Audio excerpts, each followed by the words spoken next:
Just remember that, lad. There's a small bit of a needle there. Now, come on, Mayo, you've got to get Andy Moran into the game. Listen back to England, and now they're really roaring. And I can tell you that there won't be a cow milk in County Clare for at least a week. Hello everyone, you're very welcome to the Irish Examiner Gaelic Football Show. My name is Paul Rouse and I'm joined by the former Armagh footballer Oisin McConville and by the former Dublin footballer and coach Jason Sherlock. Jason, you're going to have to be gentle today. There's an Armagh man who's very tender and an Offaly man who's not much better. But thank you very much for joining us. Did you watch Donegal Armagh? I did. There was a lot of sport on. Obviously, it was it feels very early in the year, but obviously with the good weather and the good weekend, you certainly got that flavour of championship football. And there was some great games, and obviously we'll go into detail about a few. But I suppose my kind of reflection I had on the weekend, like for every Donegal there's an Armagh, for every Wexford there's an Offaly, for every Wicklow there's a Laois. It's such a shame, and I think it reinforces that idea about a league championship format, because whatever the results, the scoreboard isn't the only judge of success, and each and every one of those teams had put in the same amount of effort to prepare and perform yesterday, and for some teams it didn't. And it's just a shame that a lot of those teams now will be judged by either a great win or a bad loss. And I suppose there's something in that to unlock and unravel. But certainly from a sporting perspective, as a supporter, it was great to see championship football. Oisin, that point is interesting, isn't it? That there's a huge amount of effort gone in. I was listening to Jarlath Burns on Radio na Gaeltachta yesterday evening, and he was talking about the enormous efforts that had been made in Armagh to prepare for this season, and it looks like a huge amount of work was done in the autumn and early winter and into the thing, and they hit the ground running in the league, and they looked really flat yesterday. Yeah, they did, and that's a good point. I think, I was saying to you, Paul, a couple of weeks ago that in GA it's quite simple. The way we set the bar, it's if you win the game, you're great, and if you lose, you're awful, and there's no real sense of what's going on in between. I just feel as if maybe I'm too close to the Armagh thing, in that I still see a lot of positives in what has been going on. I haven't thought about the match. It took me an hour and 40 minutes to travel to Ballybuffet yesterday, and it took me 3 hours and 20 minutes to come home. I was in the car, I was on my own. Nobody really wanted to talk to me. I didn't really want to talk to them, so it wasn't on the phone, and I was there with my own thoughts. And by the time I got to the house, it was a lot more positive, because I think the nuts and bolts, I definitely think the nuts and bolts are there. I couldn't have said that in previous years. Armagh have had some significant wins this year, but I do understand that you have to perform on Championship Day, and that's the unforgiving thing about Championship football. And yesterday they give themselves a mountain to climb, by with 25 minutes gone, I couldn't have been any happier. It was 5 each, and Armagh weren't playing well, and I thought, Armagh are going to have a purple patch, and they had that purple patch after half time. They had 11 minutes of complete dominance, and Donegal had 1-1 on the board, and we had nothing, and that sort of summed up, how the game went for Armagh. But there's a lot in that, as far as there was a sense yesterday from a lot of Armagh supporters leaving that we hadn't done ourselves justice. It's 6 weeks sitting on your hands in order to get going again, and that would not be ideal. As far as meaningful games, how many are you going to get? There's a thing there where you probably don't want to play somebody who you could draw. And if you play Division 3, Division 4 teams who are in the Tailteann Cup, you might not get the run out that you want, or the quality of the run out you want. So the system is not ideal, but it's what we have at the minute, and we're going to have to try and make the most of it. Jason, Dublin, when you were involved from 2015 onwards, were brilliant at timing performances for exactly when they were needed. If you were involved with Armagh now today, would you step back for a couple of weeks? Would you cut the panel loose for a couple of weeks and then come back to it? Because it's 6 weeks before they will play in the qualifiers. It's definitely an option. Obviously, not being close with it, it's hard to know what it's like up there in terms of the time they're spending together or time away. And I think regardless of what that decision is, because I think whether you win or lose, you obviously have to figure out when you need to reconvene and get back on the horse. I think like today there'll be a lot of head scratching, and I think there'll be that kind of quest for identity. And coming out of a game like that from both sides, you will try to understand your identity a bit more. And my observation looking at both games, and like you watch Donegal and Armagh, and it's quite regimental in terms of the tactics. It's quite suffocating even to watch. And then there's a little bit of contrast then when you watch Galway and Mayo. Tactically, they might be similar, but there's just an element of a bit more freedom for whatever reason. I'm not saying that's better or worse for their performance, but just that's the perception. And I just felt from a Donegal perspective yesterday, they had a bit more creativity about them. I think they just, whatever way Armagh were going to play, they had a way to do that. Now, a lot of that depends on players. And you mentioned the Dublin team I was involved with. We had a lot of game changers. We had a lot of guys that could win a game. And I suppose that helps. But certainly yesterday, I just felt that Donegal had the answers to whatever the challenge was. Armagh have proven in the league that they have a lot of answers, and they can provide a lot of challenges to all opposition. So to your question, Paul, it's about not being too high or too low based on the scoreboard. It's about reevaluating and seeing how you can plot to be better the next day. Because the reality is, as Oisín says, you don't know who you're going to get, and the game plan obviously that Armagh put yesterday wasn't good enough to win that game. But who knows what opposition or what tactics you might need the next day. I certainly felt that in the Galway Mayo game. I think it was the tactics to win the game, but that's not necessarily going to be the tactics they will need for their next challenge or challenges down the road. So again, it's a really interesting part. You do need teams that I suppose are comfortable with their own identity, and that they have that kind of autonomy and creativity to figure out the challenge that's presented to them from day from day. And I think the key now for all the teams that lost yesterday, that this doesn't derail their season completely. You know, it's about kind of reassess and reflect. And as Oisín said, things aren't as bad. They're never as bad as you think they are straight after defeat. But it's what you can take in terms of the positive stuff, and what can you use then to improve your performance based on the things that didn't work well. So that's right. It's fine to take the positives, but Oisín, what are the positives for Armagh from yesterday? Like, I thought Armagh were outplayed all over the field yesterday. I thought Donegal outran them. I thought they outthought them. I thought Jason's right. They created more chances. Have Donegal announced themselves now as the team that you thought they were going to be over the last couple of years? Have they made that big step forward?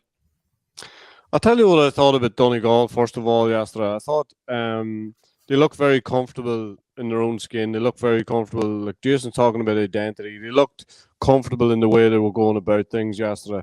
I still think defensively they can be got at in a huge way. But they look very comfortable in the fact that they may give up some scoring chances. They look very comfortable in the fact that they were when they pressed Armagh's kick out and it went 50-50, they seemed very comfortable that they were going to win the ball. And they won 8 out of 13's Armagh's 8 out of 13 of Armagh's long kickouts in the first half. And I didn't think that would be a position that Armagh were in, because I think Armagh have done really well in that area and through the league, even against the tougher opponents, even against the likes of Mayo and that. I thought that was an area that we were quite comfortable in, and yet we were cleaned out in it yesterday. So Donegal look back to a team who, like, if you remember the McGuinness era when they were unapologetic about the way they played, really, and but everybody knew exactly what their job was. That's sort of the way it felt yesterday. It was that, regardless of how much Armagh were going to dominate the ball, even for the first, as I say, 10 minutes of that second half, regardless of what decisions were going to go against them, they seemed to be, as I say, comfortable in the fact that they were going to stick to what they knew. I even seen probably a maturity and I know it might be ridiculous to say, but even a more mature performance from the likes of Murphy and McBrearty, who probably just haven't been hitting the heights that they have done in previous years. But look back to the best yesterday, and probably especially McBrearty, because McBrearty has a tendency, if he's not in the game, to have that wild one, and he didn't do that yesterday, and he didn't look a frustrated, that much of a frustrated figure like I have seen him in the past when he hasn't been able to come in the loop and get that shot away. Eventually, he got one towards the end, and I'm pretty sure he likes one of them every game. But the patience that he showed and the maturity that he showed, and I thought they're young lads. I thought Mogan was very good for them, give them a huge amount of energy, and McHugh the same. And if you flip that to Armagh, I think the one of the biggest thing for me was the energy levels. I didn't think the energy levels were where they should have been at. The Did you feel feeling that good. in the crowd? You were there. Just for people who didn't see it, you were there on BBC's coverage. You were in. It looked like a brilliant place to watch a match for. Perfect. And you're in the middle of the crowd. You're with Martin McHugh and Peter Canavan. Do you chat together when the game is going on? We normally would if it was two teams that there was nobody at any skin in. But obviously Martin McHugh had a son playing. I had three nephews on the panel, so there was a wee bit of an edge to it yesterday, I suppose. There was a few decisions being questioned, and we had a few verbals between ourselves. Nothing that can't be sorted out over the period of the next 5 or 6 years, but and a little bit of couples counselling. But yeah, the thing about the crowd beforehand was there was a serious buzz around, because I had been in Corrigan Park the day before, and the crowd literally didn't come in until 10 minutes before the game started. But there was a real buzz. I arrived in Ballyofey about 11 o'clock, and you could sense it was one of those real championships. It was almost like as if you were in Clones. It was one of those real championships. A lot of people had already got there. They were sitting around or having a drink or a tea or whatever they were having, and it was an atmosphere was building. But see, when they got into the ground, I noticed there was a real both sets of supporters seemed really nervous about what was going to happen, and I felt as if both of them wanted an opportunity to get themselves into the game, supporters wise. You know what I mean? So they could get behind their team. But because of the tempo that the game was played at, that was difficult early on. Now, those 3 points that Donegal reeled off at the end of the first half give them the opportunity to get up for a little bit more. But I felt as if we never gave the Armagh supporters a chance to get involved, and that nearly happened at the start of the second half, but just didn't quite materialise. So I just felt their energy, Armagh's energy levels just weren't real. They felt a little bit flat. But look, if you're not winning that initial ball in the middle of the field and you're not getting any go forward ball, especially for the first half, it's gonna feel flat. You're gonna feel as if your backs are to the wall, and Armagh's backs were to the wall for a considerable amount of that time. Yet, as I say, 25 minutes. I looked at the scoreboard and I said, I'm really happy with the way this has gone. I thought the atmosphere in Castlebar was fantastic, Jason, as well, and it was quite stunning to see the celebrations of the Galway management and the Galway players, and indeed the Galway supporters after the game. It felt like a huge win for Galway yesterday.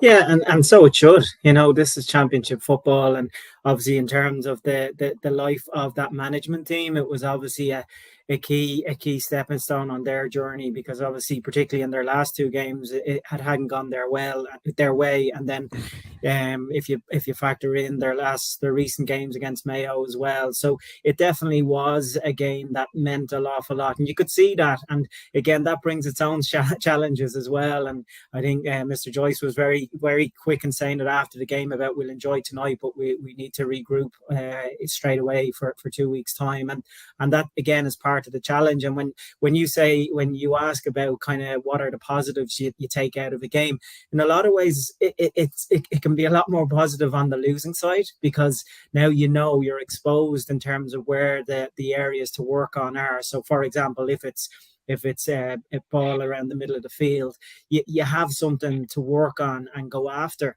Whereas sometimes now, if you've won, there's an expectation that that's going to happen all the time. And even if you take Donegal, McGee, he went off injured, he was very key very early in that game. Is he even going to be fit the next day?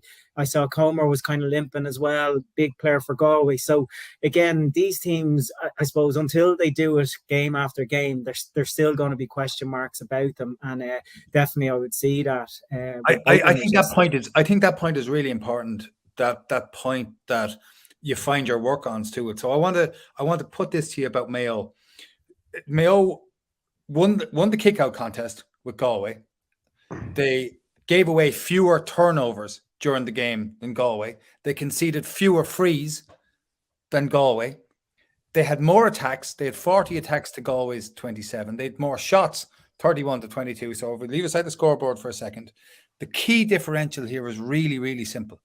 Mayo lost the match because they had a 52% conversion rate on their shooting.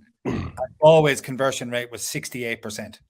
So when, like, you've analysed Mayo football, played against them year after year for Dublin, right at the cusp of this team, it seems that they continue to fall short on the same thing. Yeah, but I also see a lot of admirable qualities about Mayo. The fact that they're still in the conversation, they're still so prominent after the years of coming so close and being on the wrong end of defeats. The fact that they got a trimming in the league final and they're still back with 5 minutes to go, back against the wall, and they're still coming forward. There's something that you would love to have in any DNA of a team. But yeah, when you talk about the tactical, I suppose, elements to win a game, like, you obviously are drawn to that in terms of that kind of conversion and execution piece. It does bring up another kind of factor, because again, there's no right or wrong way to play the game of football, and there's a big emphasis. Obviously, aesthetically, we love an open flowing game, an attacking game, but like, as we know, it's not about the beauty of how you play, it's about getting results. And there's such an opportunity cost with a lot of things you do from a tactical point of view. And I think Galway, they set up a certain way yesterday, and I'm sure if they had looked at the kind of the stats before the game, they probably would have been happy with that, because they were going to concede they were going to concede the kick, they were going to sit back, they were going to force Mayo to kick from distance. So again, sometimes the stats, they can be misleading as well. And I think the challenge for a Mayo team is always going to be there, that they're always going to be questioned and challenged until they finally break through the door, which they've been so close to do. I think obviously when they look back at the video, it's going to be that third quarter in particular where they're going to look back and kind of question the execution of that part of the play. And I don't know what the answer is with Mayo. They're a team based on emotion, and I think that can be a challenge. It brings its own challenges. Oisín played against my Dublin team that were built on emotion, and it was a very easy team to kind of stop and stifle. And Mayo have to kind of balance that kind of playing with emotion, playing that kind of unscripted football, but then getting the points on the board, getting the scores on the board to win a game. And again, for most teams, you would probably write them off for the rest of the year, but with Mayo, you just don't know. I would never write them off. They went 22 minutes in the second half yesterday without scoring, and they looked absolutely buried with a couple of minutes left. And Galway just were clinical, just moved it. Every time they went forward, they looked like they were going to score. And you thought Mayo were done. And you're right, like, Mayo's qualities they're undeniable. The honesty, the effort, they never stop trying. They absolutely never stop trying, and they keep at it. But it seems to me still, if you keep failing in the same way, there's an issue here. Do you think the Mayo forwards, how would you coach them differently than they are being coached? Or is there things that you would ask them? Are there things that you would ask them to do differently just from looking at the matches? Yeah, well, I think holistically though, I think this thing about actually you'll never win with them, but what's the option? We don't have a transfer market. Like the players are investing and sacrificing so much of their time to be the best that they can be, and that's so admirable. I think what Mayo have done, and I think they played the most new players in the league this year. Like, so they have tried to transition and tried to give game time. It definitely was apparent that injuries have impacted where they were yesterday in terms of the players that either didn't play or that got injured on the game. There was a couple of guys only back as well, so that's a factor as well. So I think in that sense there's a lot of positives for Mayo over the next 6 weeks that they can increase their performance. I think then going back to the actual specifics of their offensive play, again, they've some great people in there. They've played in big games and they know what the challenges are. So I think my perception of Mayo is sometimes your biggest strength can be your biggest challenge. And what I mean by that, if you take the Mayo half back line as an offensive threat, they're great carrying the ball. They're great going forward. But as myself and Oisin know, if you've a halfback that is running with the ball, it means that you're going to have less space and it's going to be harder for you to get on ball. So again, I've always been challenged with that from a Mayo perspective, not even Mayo, just in football in general, that if you've got guys that are coming from the back, it creates challenges then for your forwards to get free. And obviously you only had to look at the high behind last night and you could see that Galway had two extra players as well anyway, which makes it challenging. So I suppose it is tough. I think that the biggest thing is to reassure and kind of bring confidence in your preparation. At the end of the day, all you can do is prepare to put the ball over when it counts. And as a coach, that's all you can do. All you can do is empower your players to have the tactical and technical belief and ability to put the ball over when it counts. And then it's over to them. So I don't think there'll be any magic sauce for Mayo over the next 6 weeks. It's just a case of regrounding themselves again and going at it, which, as they've shown in the past, they're well capable of doing. So if we look at your specific story, though, from when you burst onto the scene first, you're a game breaker by being a goal scorer, and your movement was incredible. By the time you finished, though, you had become an excellent kicker of the ball, and from a kind of a point scorer. How did you do that? Well, I wanted to be better. I wanted to be a better footballer first and foremost. So again, when I started playing with the senior football team, I'd played with the Dublin minor team before that, and I hadn't really played Gaelic football regularly up to then. So I just wanted to be a better footballer. And believe me, I had a lot of lessons in terms of defeats. So every time you got a defeat, you had to come back better, and obviously trying to score and be able to kick the ball either for scoring or passing. That was something that I wanted to invest time in. And I think even as a player, it wasn't about, like, there's two elements. It's how you can be a better individual player, but also how can you make your teammates better. And I think the development of our team, I was lucky when I started, I was playing with some really top class quality players, tried and tested, that I was a luxury. They were able to perform with me being on the pitch, whereas by the time I was kind of finishing, I felt I needed to help kind of get the likes of Alan Brogan or Bernard Brogan on the ball. So that was probably more of the tactical development or the team kind of development I had in my head. And again, it's no different than any challenge of any player, trying to be the best player they are, but also then trying to make their team better and get them to perform to the best of their ability. And then specifically in terms of Dublin's forward play, did you go into individuals and try and improve their kicking, or did you go into individuals and improve their decision making? How did you do this? God, I wouldn't. I don't. If any coach thinks they do something, I'd question it. You know, ultimately, it's down to players, and it's their care, and it's, I suppose, their intelligence and their belief and motivation to become better. Certainly, you'd like to think as a coach you can maybe point out things in terms of what might assist, or you might get used to how a player prepares and how they do things well, and what happens when they do well, and you might be able to kind of shine that mirror at them to reassure them and kind of build that confidence and faith in what they do.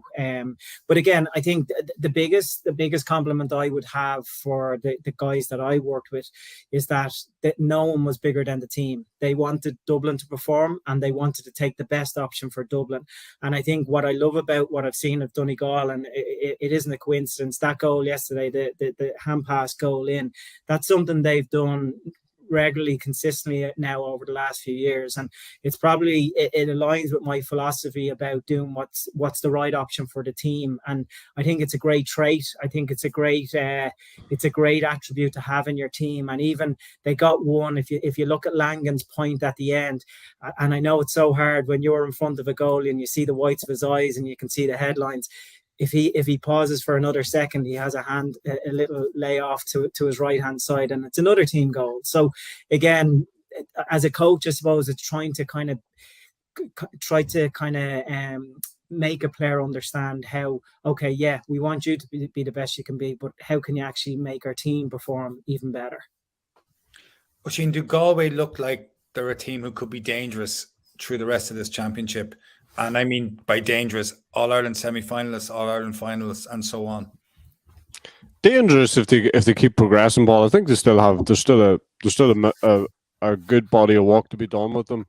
I think yesterday will help them because I think it will. I think it'll help them it'll help the management team, and as a result of that, will help the players, because it's easier to say something when it's worked. And I think that has been that's been a problem in Galway is really committing to a certain way of playing, even if it's only the nuts and bolts of that or the nucleus of what they want to do, and they will tweak and they will change things, and they may not necessarily play in the exact same way, but they're going to come up against different challenges, when teams are going to press them, Damien Comer seemed to be the outball on a lot of occasions for them. So I still think they have work to do winning that initial possession when they are pressed heavily. So I still think there's a good body of work to be done as far as Galway are concerned, but they're dangerous because if you have forwards who can convert, who think clearly when they're under pressure, and are able to get scores out of very, very little, create things, are unselfish, I think they're a dangerous proposition. But I still think they have there's a bit of work to be done in all of them to be real challengers. If we move to the Leinster Championship, Jason, Dublin make their seasonal bow this weekend away to Wexford. How do you rate where Dublin are at the moment? It's hard to know. I think in terms of the performances of the league, they were obviously Armagh the first day of the league showed a big gulf in terms of the performance that day, and I suppose slowly Dublin kind of improved up until the last day, when I think there was this kind of acceptance that Dublin were going to go up to Clonus and get a win. But from knowing from experience in the height of our powers, we knew how hard it would have been to go up to Clonus and get a victory up there in the National League. So no, it's obviously from a supporter's point of view, there's a lot of questions. I think as players, it must be a great place to be. It's hard to believe that Dublin could be kind of coming under the radar, and that's how I feel potentially they could position this. Obviously there's a lot of questions being asked about them, but at the end of the day, they've a lot of top quality players that have been there and done that. And I think if you put the best Dublin 15 down on paper versus any other team, they'll certainly match up quite well. So the challenge is for those guys is if they can kind of embrace the challenge that they have. It's not about what they've done in the past. It's, to be honest, it's not even what they've done in the league. It's about now, can they get the focus? Can they get the preparation right for what they need over the next few months? And in a lot of ways, it's set up nicely for them to prove a lot of people wrong and the doubters wrong. So I suppose I'll be interested to see how they embrace that challenge. And it's an interesting one starting off against Wexford. I'm sure it's not ideal for you, Paul, but like Wexford last year, I think they played them, and I think the performance that year, it wasn't great from a Dublin perspective, and it kind of set the tone for the rest of the year. So in a lot of ways, they've a very similar challenge, and it will be a good gauge straight away to see what level they're at, and it should give us some signs for the championship ahead. So I met Rory O'Carroll out in UCD one day when Dublin were maybe in year 2 of the 5 in a row team, and it was just before the first round of a Leinster football championship, and Dublin were, I can't remember which county they were due to demolish the following weekend, but it was quite clear that it was going to be a significant victory. And I was asking Rory about, how do you prepare for a match like that? How do you, what's your ambition here? What do you think you're going to win by? And he was like, no. He was really clear about a really clear head. It's not about anything other than the process. And, we laughed. I kind of thought I was trying to wind him, trying to get a bit of information out of him and saying, no, this process, what is that process? Well, I suppose the process, it was about, well, one, we had the opportunity to represent Dublin, and I think for any county team, that kind of higher purpose, that connection with what you're doing is so important, and that was the starting point. Why were we there? And we were there to kind of perform in that jersey that not many people have a chance to do. I think the second thing was that this isn't a switch. You can't just go from not performing to rocking into an All-Ireland quarter-final. So it was about performance, and it was always about performance, be it a National League game, a training session, a Leinster Championship game. It was about performance. And I suppose we were lucky that it was so competitive that players knew that this wasn't about I can kind of mind myself and get ready for the next game. It was about performing, because if they didn't perform, there was going to be questions asked, and it was a great environment to be. So again, I very similar to what Rory would say, we prepared like it was our last game. It was our next game. It could be our last game, and that's the way we looked at it. And even from a coaching perspective, I used to love looking back at some of those games. Of course, you like in the Leinster Championship games, you might get 2 minutes on the Sunday game or whatever. But there was some really good football that we played, that we prepared for and practiced, that, again, we were able to accentuate the positives of our preparation. We were also able to challenge for things that we didn't do as well in those games. Yet, going back to my point about the scoreboard, people might have seen a scoreboard being one-sided and thought, well, sure, there was no value in that. So I suppose from a Dublin perspective at that time, that's what the process was for us. It was about just keeping in the present and appreciating and respecting the opportunity that we had. Jason, I remember a league final where Philly McMahon had gone full length of the field, and he'd had a shot with the outside of his boot, which probably wasn't his forte. But Dave McConnelly shortly after that was in under the Hogan stand playing in the hill, and he had won with the outside of his left boot. And I seen Cluxton was winning quite comfortably, and I don't probably have the vocabulary, but apoplectic is a word that I would have used, but he wasn't happy anyway. And the next thing, the two boys were taken off. And is that the sort of standards, or the sort of stuff that you're talking about when you think about trying to maintain those standards and getting small things out of games like that? Yeah, well, I don't recall it to the exact moments, but I've no doubt it happened. And I think, yeah, it would be a snapshot of, I suppose, what we prided ourselves on. And I suppose everyone knew their role. And going back to what I said earlier, it was about doing the taking the best option for the team at that moment. And again, it wasn't about, we weren't prescriptive in terms of you must do that or you can only kick from here or there. We trusted, we respected, we empowered the players to take what they felt was the best option for the team at that given time.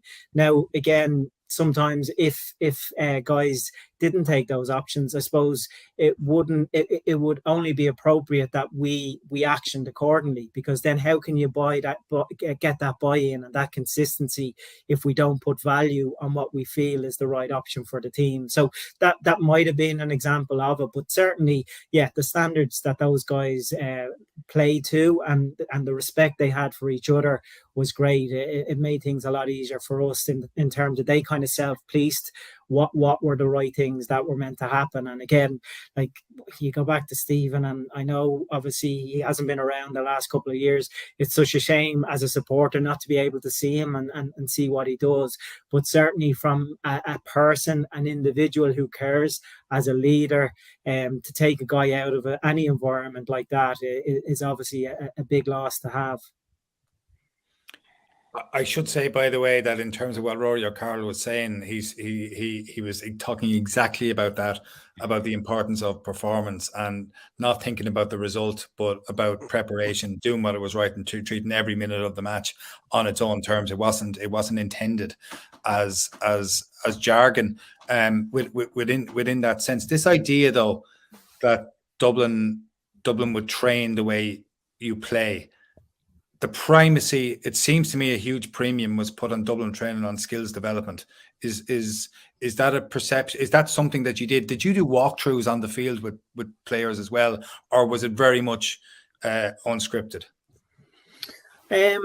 No, I think, and again, you pick up things all over the place, and obviously Jim, like there's a lot of articles about where he looked for inspiration and for synergies in sports. And like one that I picked up was from American football point of view, the value of a good coach is the coach that can put his players in different situations on the training pitch to prepare them for the real match. So again, the reality of Dublin, particularly in Leinster, is we mightn't have gotten the challenges that, let's say, Donegal or Armagh or Mayo or Galway got yesterday. So we had to build that into our preparation in our training sessions. And again, how could we, I suppose, take our players out of comfort zones? How could we build in that resilience and that kind of appreciation for when the time comes that they do take that they see what the challenge is, that whatever that challenge is presented, and then they understand what are the tools to unlock that challenge. So that was the really cool thing about I suppose coaching a team like that we were able to come and kind of craft challenges for them in terms of situations that they might face and encounter. And then what was really nice is when those situations happened, which they did in games, like as much as Dublin were dominant for a number of years, there were a lot of games, particularly the later games, that could have gone either way. And it was very satisfying to see players kind of understanding what was in front of them and then figuring it out for themselves. So to your question, Paul, yeah, we kind of threw everything at it in terms of when you look at the technical preparation, the tactical, the physical piece. We looked at all of those kind of parts of the game and saw how we could challenge our players and how we could prepare them. But the biggest part was the psychological piece. It's between the ears. That to me, I think, is the difference between the good and the great. And it's the guys that can understand and appreciate what's in front of them, what is required. The likes of the Michael Murphy, when he's able to put that hand pass in front of the guy. The like of yesterday, Shane Walsh being able to kick the 345s when they're under pressure. Like, it's having the mindset to be able to execute the skill at the time. That to me is the real kind of the fine line between the good and the great. Do you think Dublin will win the All-Ireland this year? I think they have the capability of winning it. I've dealt with enough of those players to know the caliber of them and know the capability of them. I think what this is, and I suppose in a lot of ways, I'm disappointed that we never got the kind of challenge from a defeat perspective. We won. I was only involved for 5 championships and we won all. So there's a lot of people disappointed you didn't get that. Well, yeah, I appreciate that, but I suppose in my selfish coaching way, because I do feel that defeat, like that kind of, as Oisín said there, like that point of leaving a game in Ballybofey yesterday and having to scratch your head and kind of question yourself, question your values, question everything you've done. Like, there's so much growth in that. You do need to be humble. Like, it is a game at the end of the day. There's no guarantee any day you go out. So I think to have that opportunity to be able to say, right, there's no expectation here, there's no divine right that we're going to win, that's a great place to be. So I think the challenge, and obviously we won't know what's gone on behind the scenes now, but the challenge is how the preparation has gone since the league and moving into the championship, to see if they are moving the right way. But certainly, to your question, have they the capability of winning All Ireland? Absolutely. You never lost a championship match as a coach with Dublin. But I lost a lot as a player, more than my fair share. So the league final against Kerry is the only thing that comes to mind where I think was a serious day, and you lost by a point, if I remember correctly. How did you go about dealing with that? Yeah, and we probably didn't deserve it, but Dean had a free kick at the end that I think hit the post, and to be fair, Dean as a player, I think he took a lot of learnings out of that as well. But I think as a management team, yeah, it kind of annoyed us. It certainly grounded us, and definitely looking back on it, it's tough, because to have an opportunity, I think it was to win 4 or 5 leagues at the time in a row, like. That doesn't happen overnight. That takes a lot of accumulative kind of performances. But the one thing I would say, looking back on it, without that defeat, I don't think as a coaching team and as a management team we would have gone on and kind of prepared as well as we did in championship without that defeat. So again, it goes back to that point that there's so much learnings from a defeat and what you do if you can reflect on it honestly and critically amongst yourselves and extract the stuff that you need to bring with you moving forward. We've discussed the Dublin team, that the 5-6 in a row team, quite a lot, obviously, over the last couple of years. And one of the discussions we have over is who is the key player on that team outside of the goalkeeper.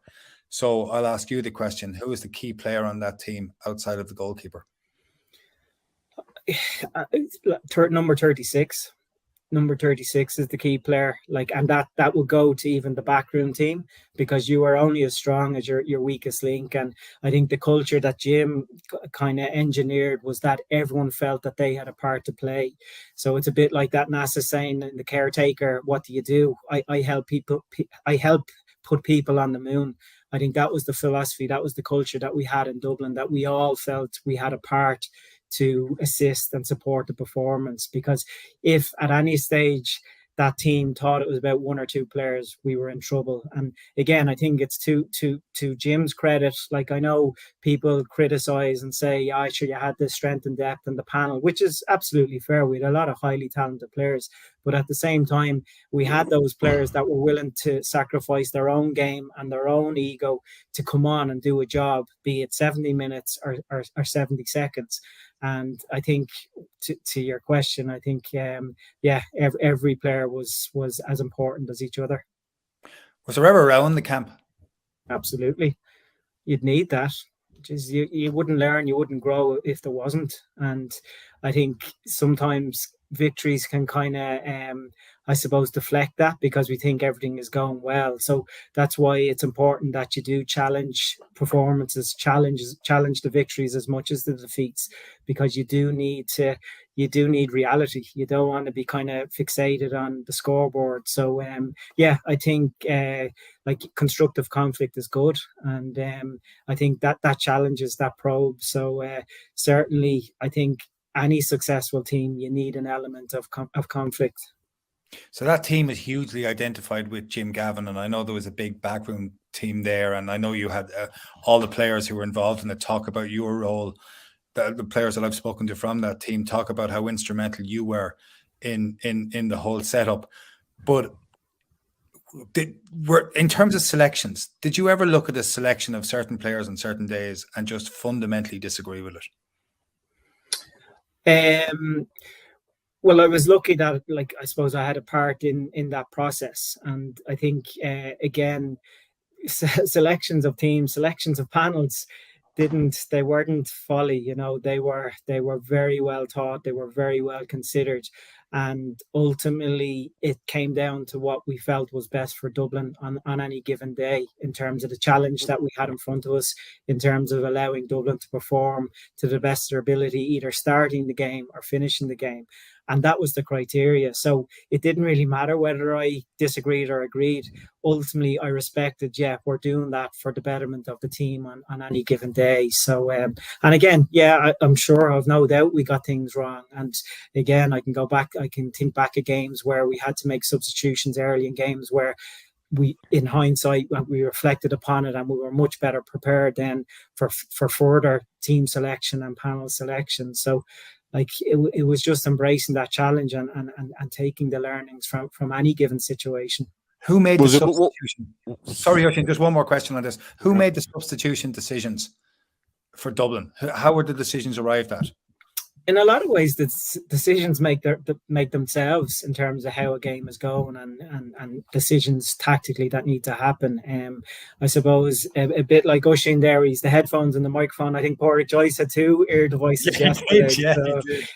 So I was lucky. We only really had myself, Decky, and Jim. Even though we were in front of 82,000 people, they were the only kind of 2 voices I had to put up with. So yeah, like all coaches, you have to take the data that you have to kind of see what's going on tactically, but ultimately then you have to kind of make moves based on what you're seeing in front of you. And yeah, we were lucky that we kind of generally we got things right, and that the substitutions and tactics that were changed kind of added and improved performances over the years.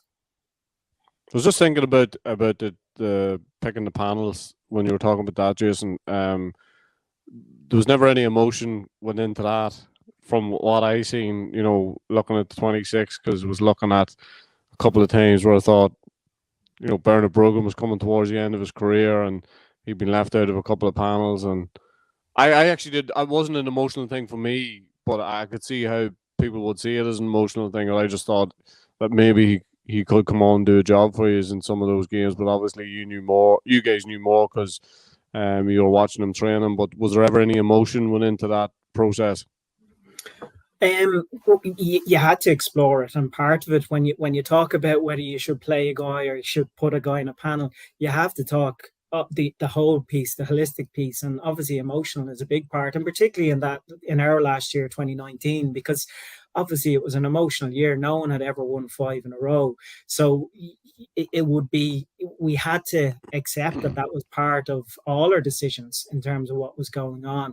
And yeah, you like us all, we can all be guided by our hearts, and we can all feel that we know what the right thing is to do. But that's going back to that kind of constructive conflict. It was great to be able to kind of challenge each other and question each other in terms of what our thoughts were, not why we're thinking it, but how you're coming to that decision. And yeah, certainly there were times, and like, believe me, there was more time spent on number kind of 20 to 26 a lot of the times than there was 1 to 15, and that's just the nature of a game. When you've got 36 guys bursting their ass like Tuesday, Thursday, Saturday, and they're not even going to get on a bus, it's important that we pay enough respect and attention to who we choose in that regard. So yeah, definitely, I suppose our ultimate, our criteria, our grounding was always what's best for Dublin in this situation. So I'd like to think when we did pick a panel, any panel, if you look back at it, it was based on the opposition in terms of the threat that they might have,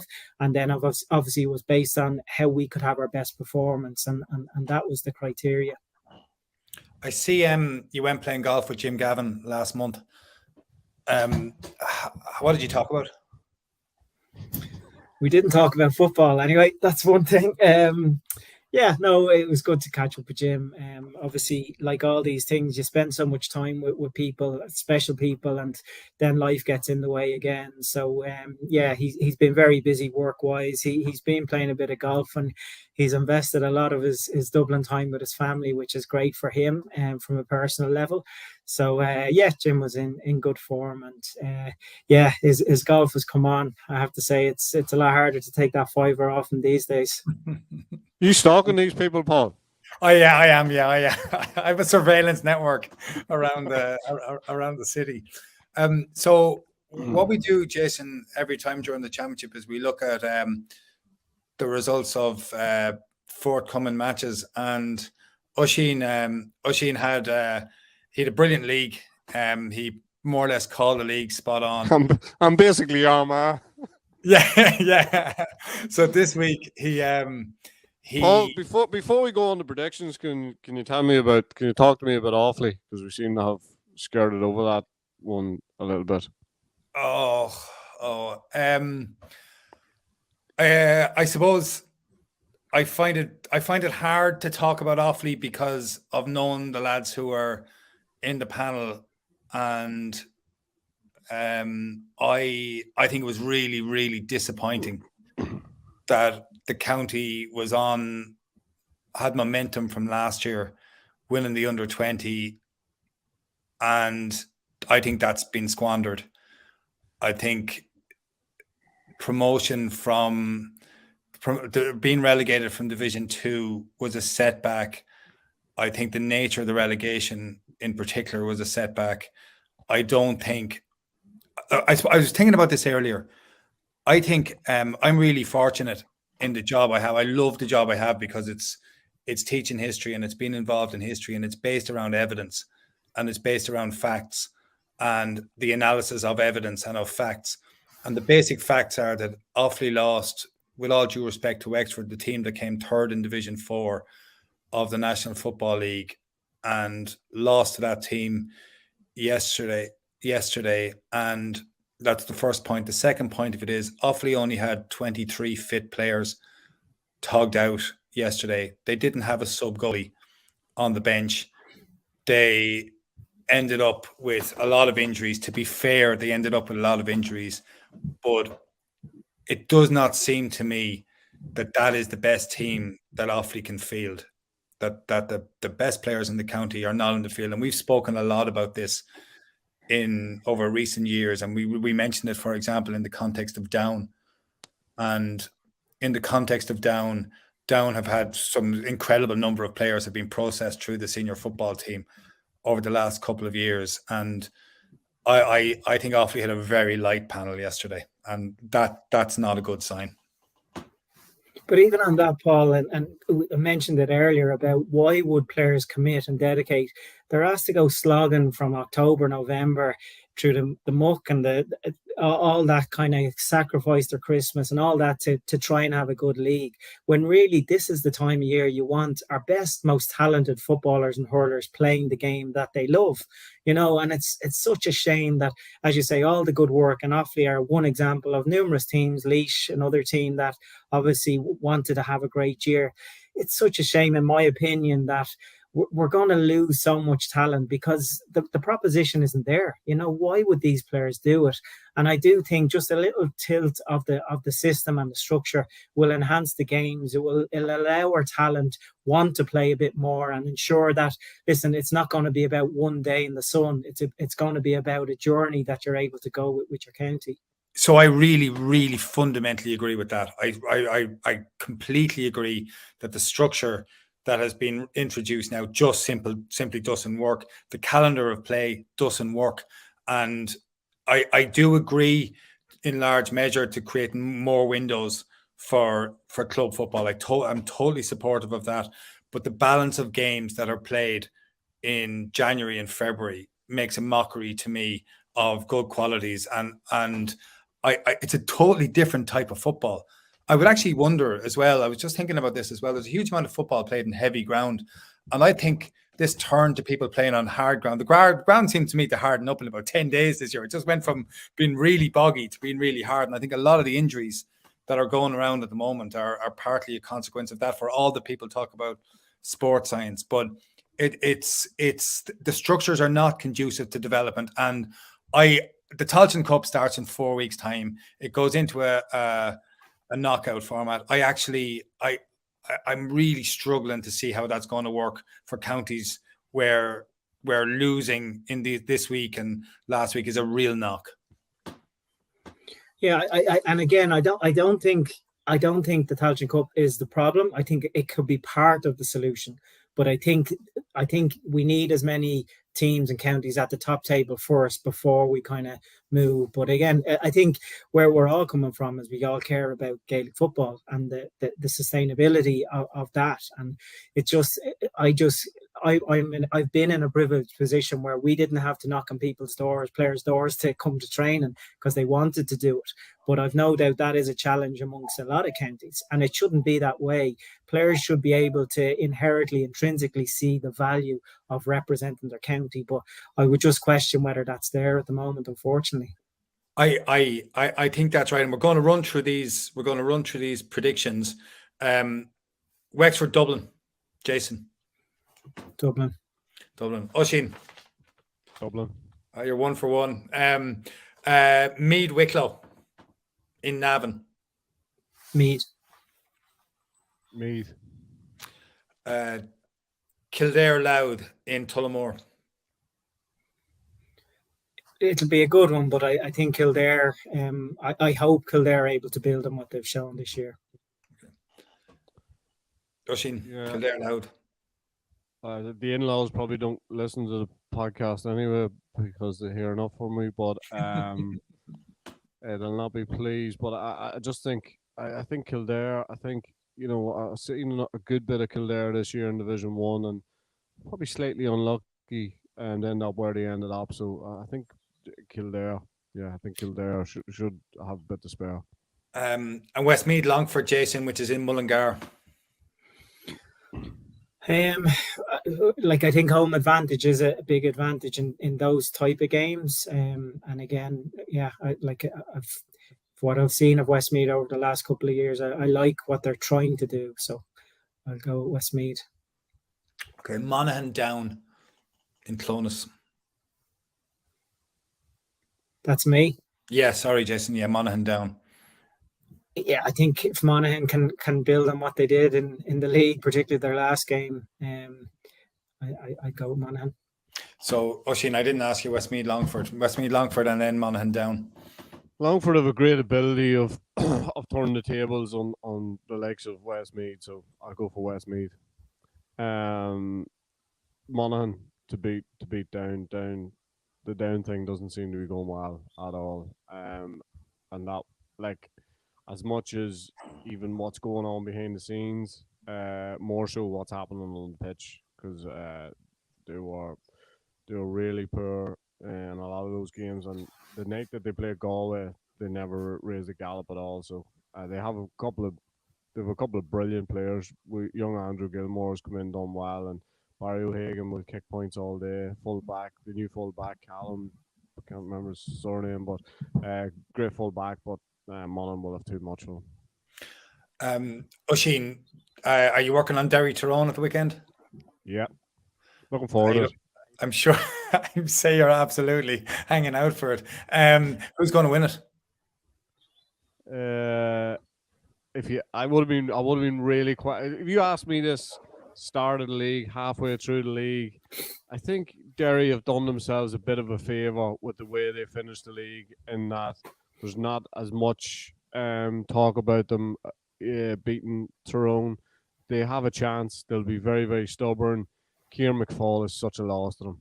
Somebody who can kick points from distance, somebody who can break that first line of defence, and he was very good last year, if you remember, against Donegal. Yeah. I think his loss is huge, but I think in general, it'll suit Derry in that they're probably not just as favoured as they were earlier in the year. But I just think Tyrone. I think the first game normally in Ulster, when you get pulled out in the preliminary round, you just go, oh no, nightmare. But I think Tyrone needed that game against Fermanagh. I think even in winning that game, they'll still have learned a good bit about themselves. With a few players coming back from injury, I think Tyrone will win a couple of points. And I'll ask you, Oisín, while you're there, what's common Sligo? Roscommon. Roscommon are just. Jason, can I ask you about Roscommon Sligo? Who do you think will who do you think will win that one? Yeah, I think the challenge for Roscommon is that they don't take their eye off the ball. I'm sure there's a lot of loose talk in Roscommon today, thinking we're now playing Galway, who we've beaten twice. So they're probably, that will be part of the challenge, is to keep their focus on what's in front of them.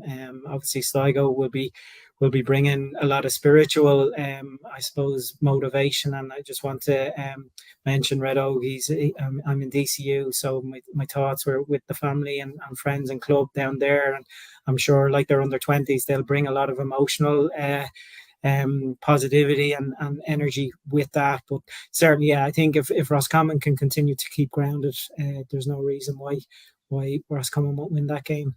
Yeah, associate ourselves with those comments as well. And finally, the two Munster matches: Tip Waterford, Jason, and Clare Limerick. Tip Waterford and Clare Limerick.